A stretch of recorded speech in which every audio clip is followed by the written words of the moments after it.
using a deepfake tool to educate the public about AI capabilities and dangers can be a powerful way to raise awareness and promote understanding. Welcome to VAR India News Hour.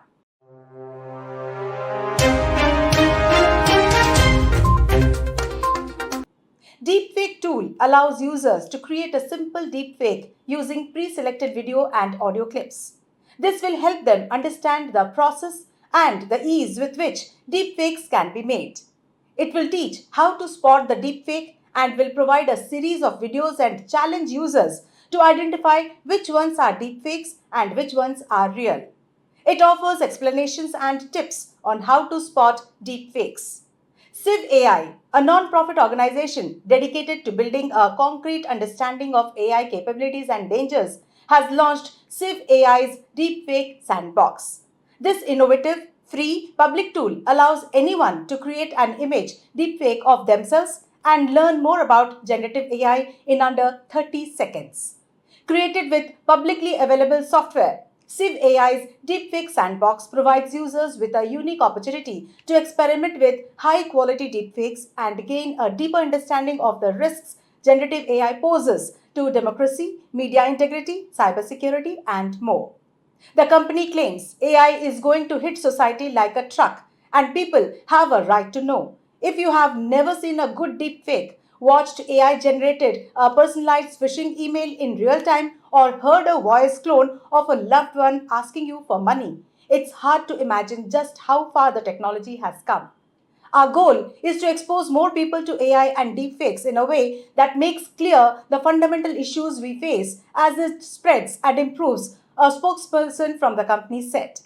Using Civ AI's Deepfake Sandbox, anyone can get a sense of what's possible with deepfakes in less than 30 seconds without any tech savvy or sophisticated prompting. Civ AI's plans to build more demos that showcase potential users of AI and use them to promote further public awareness. Surprise AI developments are popping up every month. Experts say deepfakes like these would have been considered magic just a few years ago, but they are here now, thrusting us into a world where we can no longer rely on photos and videos evidence to determine what's real. Going forward, a first hand experience with AI is key to comprehending this transition and the many changes AI will bring.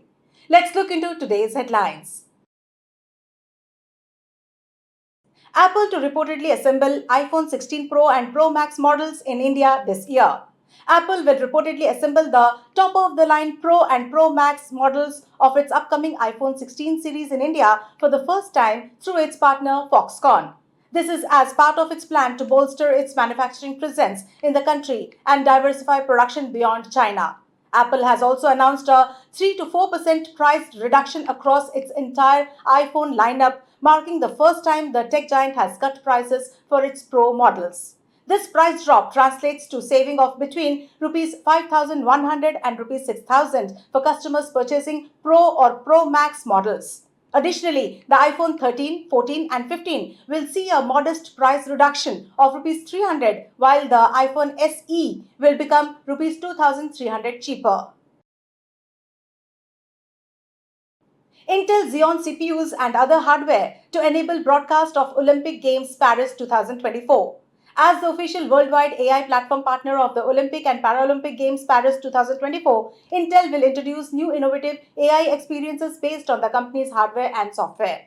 This will enable next generation engagement for fans, organizers, athletes, and viewers around the world. The servers to be used during the games are powered by the latest 5th generation Intel Xeon processors and 4th generation Intel Xeon processors with Intel AI Accelerator, that is AMX, and Deep Learning Boost technology. WhatsApp not planning to shut services in India. Information and Broadcasting Minister Ashwini Vaishnaw said that WhatsApp and its partner company Meta has not informed the government of any plans to shut down its services in India. Congress member Vivek Tankha has asked whether WhatsApp was planning to shut its services in India due to the government's directives to share user details. Earlier this year, WhatsApp had told the Delhi High Court that it will stop functioning in India if it was compelled by the government to break encryption of messages. Certain in talks with Apple over state-sponsored spyware attack. The Minister of State for Electronics and Information Technology, Jitin Prasad, said that the Indian Computer Emergency Response Team, that is CERTIN, is in communication with Apple regarding the issue of alleged state-sponsored spyware attacks, and the agency will act on the information provided. According to him, there is no such thing as state-sponsored hacking or tracking. Prasad was responding to a question from Aam Aadmi Party's Raghav Chadha in the Rajya Sabha. TRAI suggests separate recharge plans for voice, data, and SMS. The Telecom Regulatory Authority of India, that is TRAI, has come up with a consultation paper to review mobile recharge plans, including separate recharge vouchers for voice calls, data, and SMS. In the consultation paper on review of Telecom Consumers Protection Regulations, that is TCPR 2012, TRAI is also exploring if the maximum validity of special tariff vouchers, that is STVs, and combo vouchers should be increased from the 90-day limit at present. That's all for now. Please like, share, comment, and subscribe to VAR India magazine. You can download the VAR India app from Google Play Store and Apple App Store for more news and updates. Stay tuned. Thank you.